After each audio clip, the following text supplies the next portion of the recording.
Il est 10h. Radio Côte d'Ivoire, le bulletin d'info. Nadège Kofi. Bonjour à tous et merci de vous informer sur Radio Côte d'Ivoire. Le Rassemblement des femmes républicaines a lancé ses activités ce week-end. Un rassemblement autour du thème un RFR, uni, fort et rassemblé au sein d'un RDR nouveau. Venues des différentes localités de la Côte d'Ivoire, 6 femmes se sont retrouvées à Bouaké pour réaffirmer leur attachement aux idéaux du Rassemblement des Républicains. Pour la présidente du RFR, les femmes sont appelées à relever ce défi lors des futures échéances électorales. Dr Joséphine Ouattara. Nous venons de terminer les élections sénatoriales. À leurs camarades militantes, l'enjeu est de taille. Nous aurons bientôt d'autres élections, à savoir les municipales, les régionales.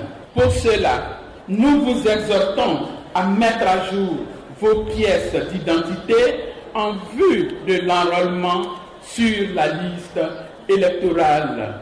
Et je souhaite surtout qu'il y ait des candidatures féminines. Beaucoup reste à faire, c'est ce qui ressort de la réunion de concertation entre le ministère en charge de la promotion de la femme et ses différents partenaires techniques et financiers, notamment ONU Femmes. Objectif de cette réunion de concertation, mieux orienter les actions liées au genre en Côte d'Ivoire. Sur les enjeux de ce cadre, Madeleine Oka, responsable des programmes ONU Femmes. L'ONU Femmes a le mandat de soutenir et de coordonner au sein de la grande famille onusienne les actions en lien avec le genre. Nous avons également un mandat pour coordonner ces activités auprès des partenaires.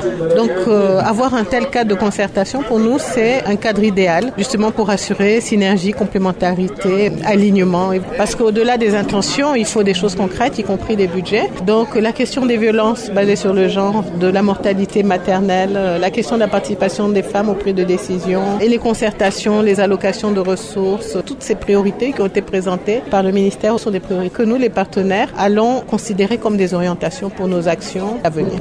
On parle toujours de genre. 48 jeunes filles brillantes dans les études, mais issues de familles démunies, ont bénéficié récemment de bourses d'études d'une valeur totale de 20 millions de francs CFA. Ces bourses d'excellence octroyées par la CEDEAO à travers son centre du genre est un programme d'appui aux jeunes filles dans le secteur de l'éducation et de la formation professionnelle. C'est un programme qui permettra aux femmes de mieux combattre la pauvreté, l'analphabétisme et l'absence de pouvoir de décision par le biais de l'éducation. Oulaté Solange est la directrice du genre à la CEDEAO.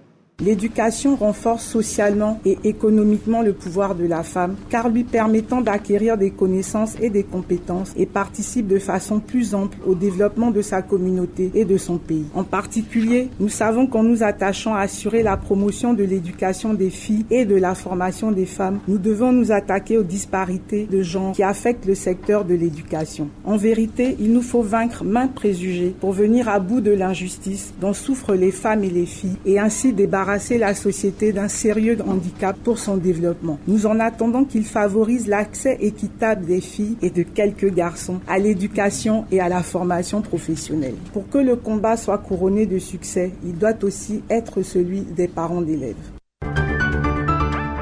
Vous suivez le bulletin d'information sur Radio Côte d'Ivoire. L'Afrique est le prochain continent abolitionniste. C'est ce qui ressort du récent congrès sur la peine de mort tenu ici à Abidjan. Le sujet était au cœur du magazine Les Salons de Radio Côte d'Ivoire hier dimanche.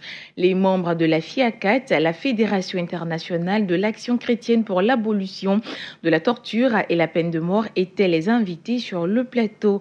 Pour le président de FIACAT Côte d'Ivoire, notre pays est parmi les meilleurs élèves du continent. Kanga Bilé Eugène. Ça nous réjouit, la Côte d'Ivoire d'être un très bon élève. Quand vous êtes un très bon élève, il faut déteindre sur les autres. Il faut maintenir cela, mais en même temps, il faut déteindre sur les autres. Et notre souhait, c'est que la Côte d'Ivoire fasse ce qu'elle peut pour que ses pairs, les autres pays africains puissent suivre l'exemple que nous sommes en train de donner. Le souhait le plus important pour nous, c'est de ratifier l'OP2. Et quand on aura ratifié l'OP2, on sera encore plus fort pour dire aux autres pays, suivez notre exemple, faites comme nous, parce que la peine de mort n'est pas une bonne chose. L'association des exportateurs de caoutchouc naturel Fond de Tasse de Côte d'Ivoire a un nouveau président. Samuel Espérance Mobio a été investi vendredi par les membres de l'association. Il promet défendre davantage les intérêts des exportateurs de caoutchouc naturel en inscrivant l'association au sein de la fêtière. On l'écoute.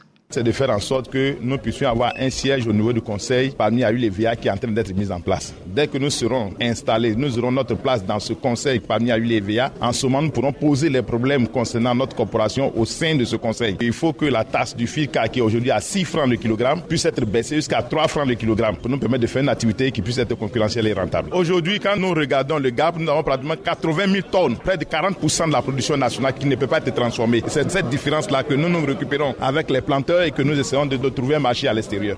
Toujours dans l'agriculture, dans le Poro, ce sont 200 producteurs de la région qui ont été formés récemment sur la bonne utilisation des pesticides dans les champs. Une initiative de la Jeune Chambre internationale section Korogo. Objectif à réduire considérablement les risques d'intoxication alimentaire dans les familles. Dosso Ismaël est le président de la mandature 2018. Korogo est l'une des plus importantes zones agricoles de la Côte d'Ivoire et les paysans sont des utilisateurs privilégiés des pesticides. Mais la mauvaise utilisation de ces pesticides constitue un risque pour l'environnement et pour la sécurité alimentaire de la région. Donc la Jeune Chambre internationale, dans sa vision d'impacter positivement la société, a décidé d'organiser cette journée de sensibilisation pour l'utilisation des pesticides afin de contribuer à l'amélioration de la sécurité alimentaire dans la zone. À présent, l'actualité hors de nos frontières sur Radio Côte d'Ivoire. La journée d'hier a été calme dans la capitale malgache au lendemain d'affrontements entre manifestants et forces de l'ordre à Antananarivo. En fin de journée, le président s'est adressé à la nation. Eri Rajaonarimampianina a qualifié les manifestations de samedi de coup d'État. Il a lancé un avertissement aux fauteurs et de troubles et aux provocateurs. Le président malgache a invité les forces de l'ordre à prendre leurs responsabilités pour défendre cet état de droit et la démocratie et ainsi faire leur devoir de protéger les civils et leurs biens. Rappelons que les manifestations du samedi ont fait 3 morts de sources policières. 12,5 milliards de francs CFA, c'est le don de la Banque mondiale à la République centrafricaine.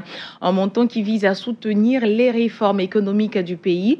Réformes contenues dans le plan de redressement et de consolidation de la paix que le gouvernement centrafricain a présenté à ses partenaires en 2016 pendant la table ronde de ses bailleurs de fonds à Bruxelles, en Belgique. Désignée capitale mondiale du livre par l'UNESCO il y a 1 an, Conakry a passé le témoin à la ville d'Athènes hier lors d'une cérémonie en présence du chef de l'État guinéen, Alpha Condé. s'est prononcé dans un pays où la majorité de la population est analphabète et l'accès à la culture réservé à une élite. Les acteurs du secteur sont plus ou moins satisfaits de cette manifestation. La plupart saluent un nouvel élan, un espace de rencontre et de médiatisation ainsi que la construction de bibliothèques et de points de lecture dans les quartiers. Prochain point d'actualité sur Radio Côte d'Ivoire, 11h. C'était le bulletin d'info présenté par Nadège Koufi.